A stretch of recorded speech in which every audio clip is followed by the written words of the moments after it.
Omnisciencia. El show de la ciencia presenta Geología.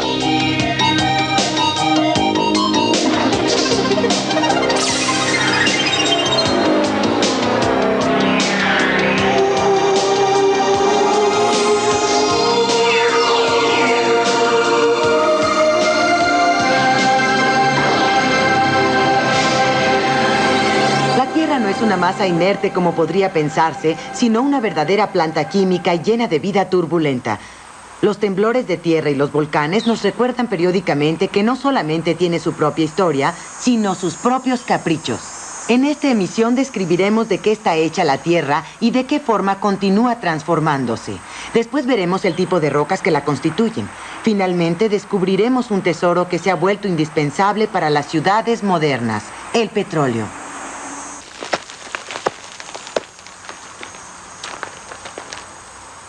Estudiar a la Tierra no es tan fácil como parece. Primero hay que ajustarse constantemente a los cambios de escala, tomar en cuenta sucesivamente lo infinitamente pequeño y lo infinitamente grande. Por ejemplo, un deslizamiento de algunos metros en la corteza terrestre puede provocar sacudidas sísmicas a lo largo de miles de kilómetros. Lo mismo sucede en la escala del tiempo. Al lado de ciertos eventos frecuentes y violentos como los temblores o erupciones volcánicas, hay procesos como la erosión, la glaciación o el desplazamiento de continentes que se extienden durante decenas, cientos y aún millones de años.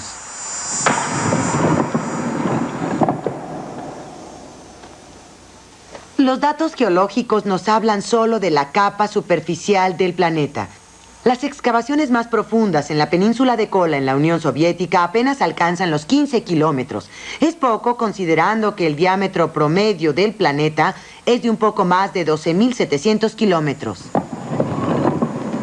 Pero hoy disponemos de varios métodos para obtener información sobre la composición de las profundidades de la Tierra. El más útil es la sismología, es decir, el estudio de las ondas emitidas durante un temblor de tierra. Los terremotos son causados por deformaciones lentas en la corteza terrestre que terminan por provocar rupturas o compresiones en la corteza. La energía liberada por estos violentos procesos crea ondas que se propagan a velocidades y en formas diferentes dependiendo del medio que atraviesen. Por medio del estudio de la trayectoria de esas ondas se pudo elaborar el modelo que conocemos hoy: la Tierra como un fruto maduro.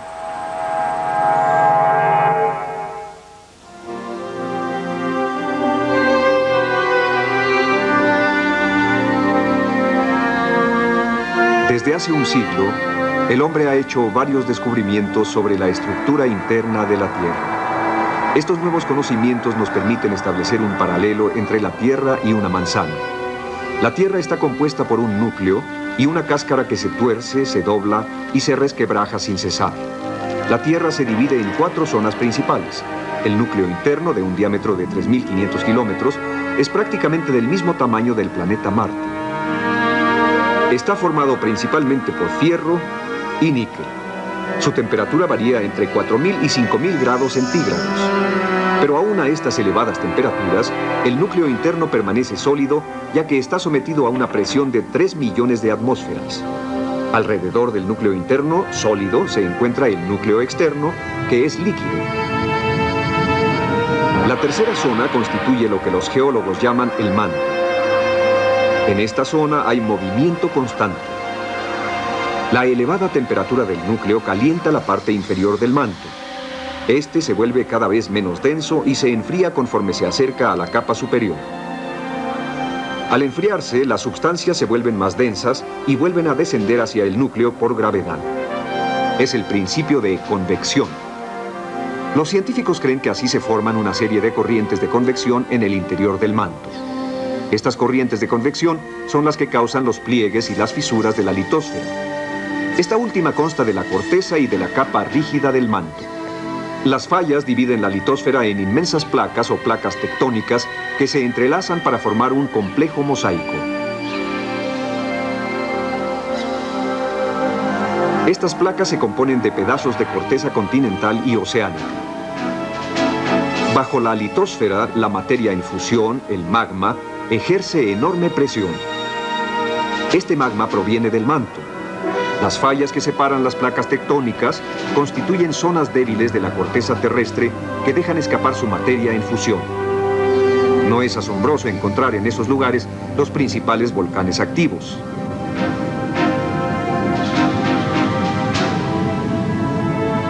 Se cree que hace aproximadamente 200 millones de años, los continentes estaban unidos en un supercontinente llamado Pangea. Como efecto del movimiento de la corteza terrestre, la Pangea se dividió en continentes que comenzaron a desplazarse. El líquido en fusión proveniente de las profundidades de la Tierra comenzó a cortar el supercontinente y a empujar los fragmentos a un lado y a otro de las grandes fracturas, llamadas cordilleras. La línea punteada indica la posición actual de la cordillera del Medio Atlántico. Hay erupciones de lava a lo largo de esta cordillera. La lava se solidifica a lo largo de los bordes de las placas que crecen y se separan. De esta forma, el fondo del Océano Atlántico se hizo más grande, separando América de Europa. Pero la expansión más rápida se observa a lo largo de la cordillera Pacífico Este. Crece de 6 a 8 centímetros por año en promedio, lo cual es comparable a la velocidad de crecimiento de las uñas humanas. En ciertos lugares, la placa oceánica se inclina bajo la placa continental, que es más ligera, hasta llegar a penetrar en la parte superior del manto. Es lo que los científicos llaman el fenómeno de subducción. Esto sucede a lo largo de la costa oeste del norte del continente americano. El fondo del Océano Pacífico pasa bajo el continente y se hunde profundamente en el magma, donde se derrite lentamente. Este fenómeno es acompañado por fallas y plegamientos que generan respectivamente terremotos y montañas. Estos encuentros producen cantidades enormes de energía. Esta energía deforma y pliega la capa rocosa de la superficie como si fuera papel. Las cordilleras, las erupciones volcánicas y los sismos observados a lo largo de las zonas de deslizamiento son el resultado de esos empujones gigantescos.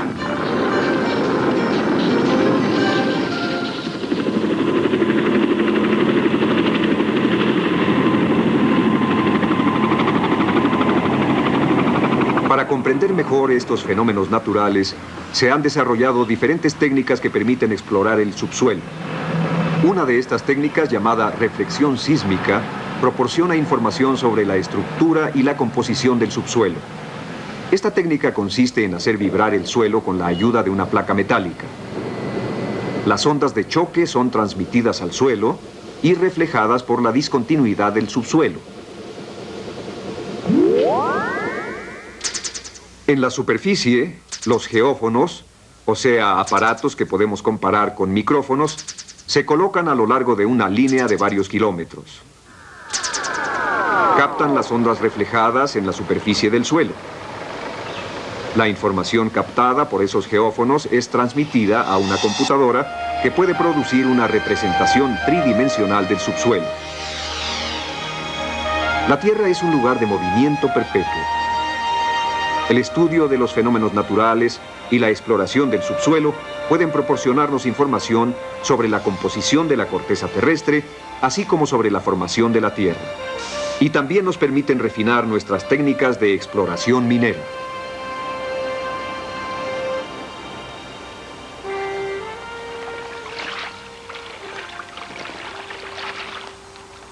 Podemos imaginar a la Tierra como una inmensa cueva de Alí Baba llena de metales preciosos como oro y plata, de cristales raros como amatistas y rubíes, sin olvidar los materiales útiles como el mármol, la arcilla y el granito. El hecho de que conozcamos tan poco sobre el manto y el núcleo de la Tierra limita la explotación de rocas y minerales a las capas superiores de la corteza. Hay dos elementos que representan el 75% del peso de la corteza terrestre, el silicio y el oxígeno. Sí, oxígeno, pero no en forma de gas, sino atrapado en las rocas. El silicio y el oxígeno, combinados con centenares de otros elementos, forman los miles de minerales diferentes que en su mayor parte aparecen en forma de cristales. A causa de las condiciones que intervinieron durante su formación, los cristales a menudo son imperfectos y entonces forman lo que llamamos agregados.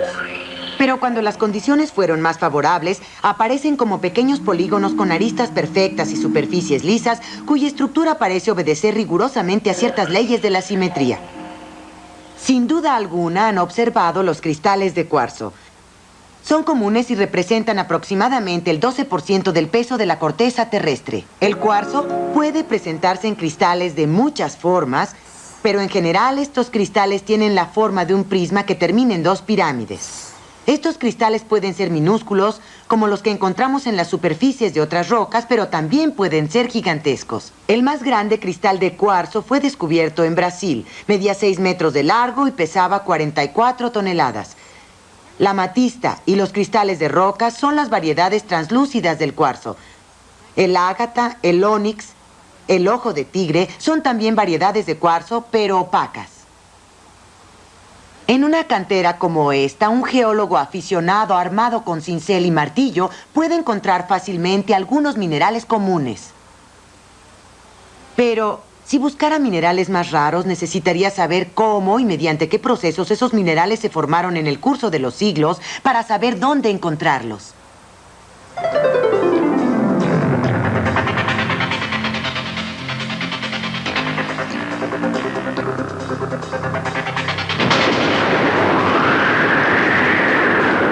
La Tierra se formó hace unos 4.600 millones de años. Según los astrónomos, las rocas, el polvo y las partículas de hielo que flotaban en el espacio chocaron y se aglutinaron por efecto de su propia gravedad. Se cree que todos los planetas del sistema solar, incluyendo la Tierra, se formaron de este modo.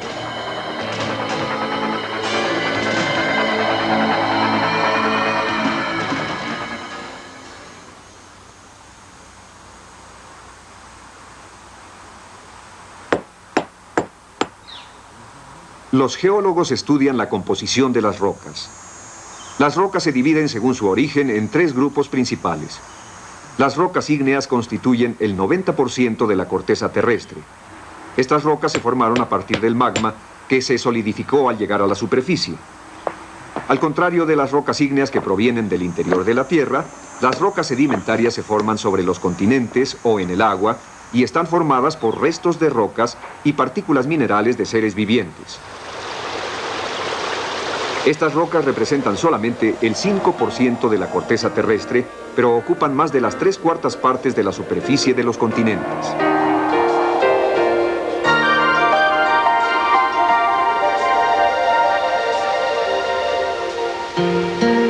El último tipo de rocas son las rocas metamórficas.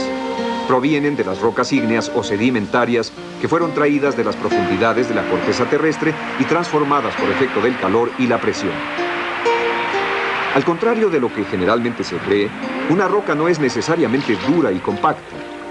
Desde el punto de vista geológico, la arena de una playa, así como el petróleo, son rocas. Una roca es una combinación natural de más de 2 minerales como el cuarzo, el feldespato y el oro. Pero no hay que confundir rocas con minerales. Los minerales son cuerpos inorgánicos que forman las rocas. Los metales también son minerales. Sin embargo, los metales rara vez están presentes en estado puro en una roca. Casi siempre están combinados con otros elementos. Los minerales tienen siempre la misma composición cualquiera que sea el lugar donde se encuentren. Por ejemplo, el cuarzo se compone de silicio y oxígeno. Se conocen alrededor de 2.000 especies de minerales, casi todos compuestos por cristales. Para identificar los diferentes minerales que componen una roca, los geólogos deben examinarlos al microscopio. Una vez que se toma una muestra de la roca, se corta en pequeñas lajas. Estas son pulidas con abrasivos para obtener una superficie lisa. Después se pegan con epóxido sobre una lámina de vidrio.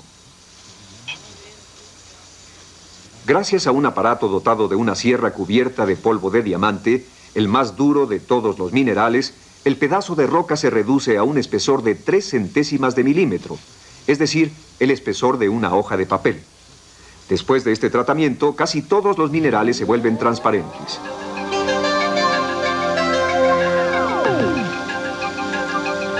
Posteriormente se examina esta muestra en un microscopio polarizante. Este instrumento está equipado con dos filtros que polarizan la luz. La muestra es colocada entre estos dos filtros. El primero, llamado polarizador, se coloca bajo la muestra y el segundo, o analizador, se sitúa sobre la muestra. Se coloca una fuente de luz blanca bajo el primer filtro. La luz tiene la propiedad de propagarse en todas direcciones. El polarizador filtra de alguna forma las ondas de luz para no dejar pasar más que las ondas que siguen una sola dirección. Si el analizador se coloca en ángulo recto con el primer filtro, no pasa ninguna luz directa. Sin embargo, los cristales desvían las ondas de luz, permitiéndoles pasar a través del analizador. Cada uno de los diferentes minerales tiene un color específico debido a la conformación propia de sus cristales. Al hacer girar las lajas de roca, se puede observar sucesivamente el color característico de los diferentes minerales.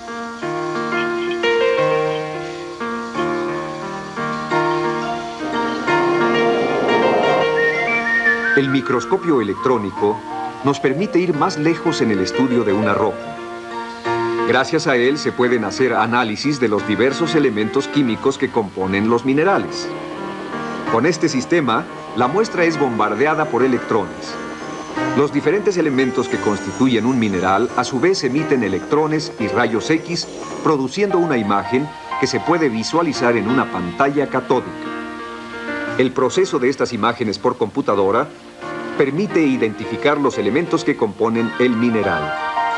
También se pueden colorear esos elementos para evaluar su superficie relativa en la muestra. Esta técnica permite estimar con bastante precisión la proporción de los elementos que componen el mineral. Entre la gran variedad de minerales que contiene la corteza terrestre, algunos a veces están presentes solo como residuos.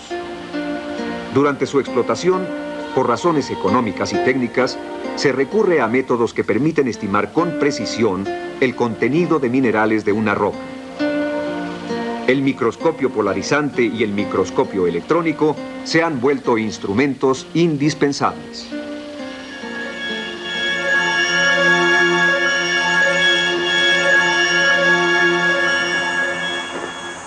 El hombre no esperó la invención del microscopio electrónico para explotar las riquezas de la tierra. Desde la edad de piedra fabricaba herramientas de pedernal y de obsidiana. Parece que consumía cantidades casi industriales de estas piedras.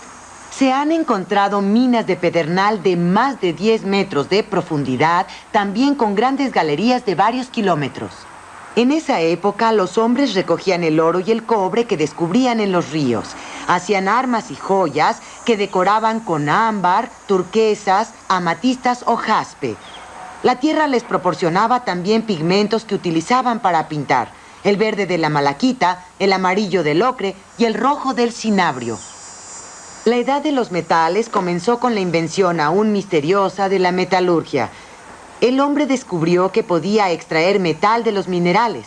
Comenzó a fabricar el bronce, una aleación de cobre y estaño más resistente y más fácil de forjar que el cobre. La metalurgia del hierro se desarrolló entre 750 y 50 años antes de Cristo. La edad del hierro señaló el comienzo de los tiempos modernos. Pero desde la antigüedad hasta el siglo XVIII, el consumo de los metales progresó muy lentamente. A principios del siglo XIX, por ejemplo, la producción anual mundial de plomo era apenas 50% superior a la del Imperio Romano. No fue sino hasta la Revolución Industrial que las sociedades se volvieron fuertes consumidoras de materias primas minerales. El descubrimiento de los minerales se hizo durante mucho tiempo al azar. Durante siglos se creyó en el poder de la vara adivinatoria que se torcía en la mano al acercarse a un mineral. Actualmente, la sismología, la química y el estudio de los elementos radiactivos nos permiten determinar cuáles son los depósitos dignos de ser explotados. Las minas pueden ser excavadas a grandes profundidades y nuestros métodos de separación y concentración de minerales se han vuelto muy sofisticados. ¿Y qué hay del petróleo? Desde que se perforó el primer pozo en Pensilvania en 1859, el papel de este combustible se ha vuelto muy importante en la economía mundial. Pero, ¿sabían que el petróleo, como el carbón y el gas natural, es de origen orgánico y que aun cuando es un producto de la tierra, no es un mineral?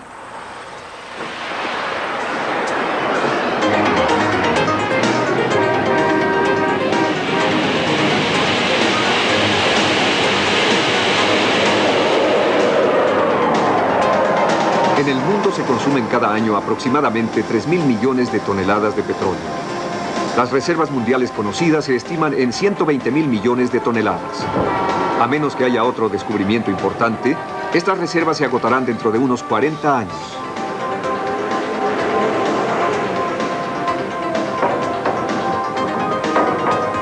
El petróleo es un recurso energético no renovable en la escala humana. Su proceso de formación se extendió durante millones de años.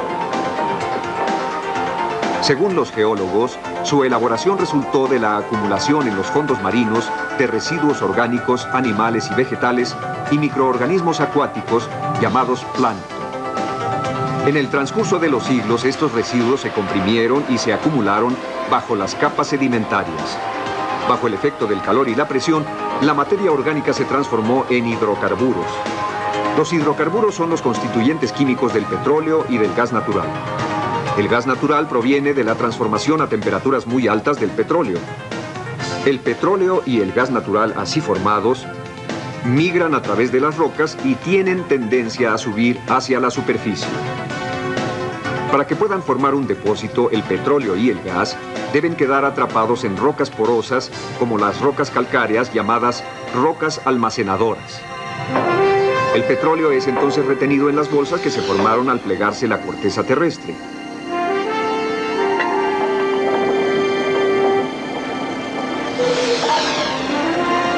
Algunos científicos proponen una segunda hipótesis en relación al origen del petróleo. De hecho, los astrónomos creen que las más grandes reservas de petróleo y de gas natural no son de origen orgánico. Ellos piensan que esos hidrocarburos ya estaban presentes en el momento de la formación de la Tierra. Entonces quedaron aprisionados en el interior del globo. Esta hipótesis se apoya, entre otros datos, en el descubrimiento de hidrocarburos en otros planetas por espectroscopía. Es decir, por el análisis del espectro de absorción de la luz que viene de otros planetas.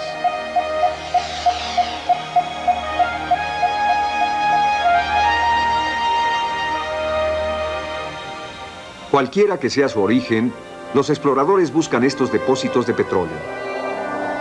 Como la mayor parte de los depósitos continentales ya están siendo explotados, ahora se exploran los océanos, que son un ambiente más hostil.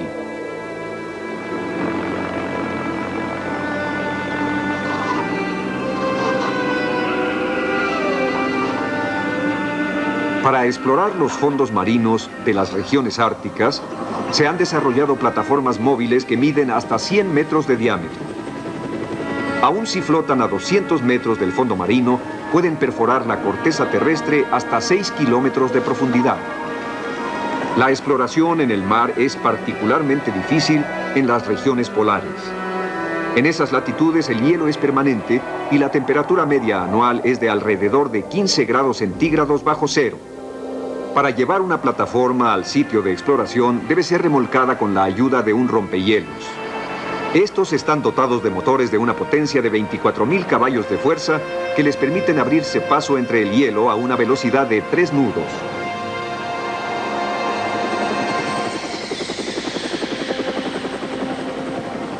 En cuanto a las plataformas, sus lados están construidos en ángulo con el fin de romper el hielo y hacerlo a un lado.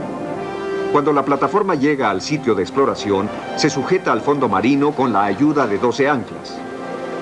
Después del descubrimiento de un depósito, viene la etapa de explotación. Entonces se instalan plataformas que se fijan sobre los pozos que permanecerán durante la duración de la explotación, que es de 15 a 20 años en promedio.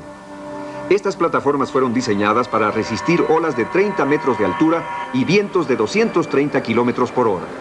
Existen diferentes tipos. Por ejemplo, esta está formada por un anillo de acero que pesa 8.000 toneladas y que mide más de 100 metros de diámetro. Está colocada sobre una base de arena que fue dragada del fondo marino circundante o transportada al lugar.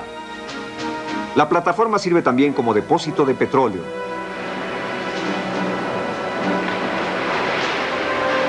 Los progresos de la tecnología pronto permitirán explotar los depósitos petrolíferos en el mar, aun si se encuentran a profundidades de 1000 metros.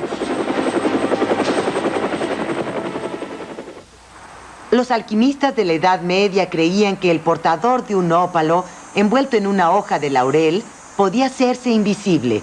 Cuando usted dé un obsequio, piénselo muy bien. Algunas piedras pueden tener poderes extraños.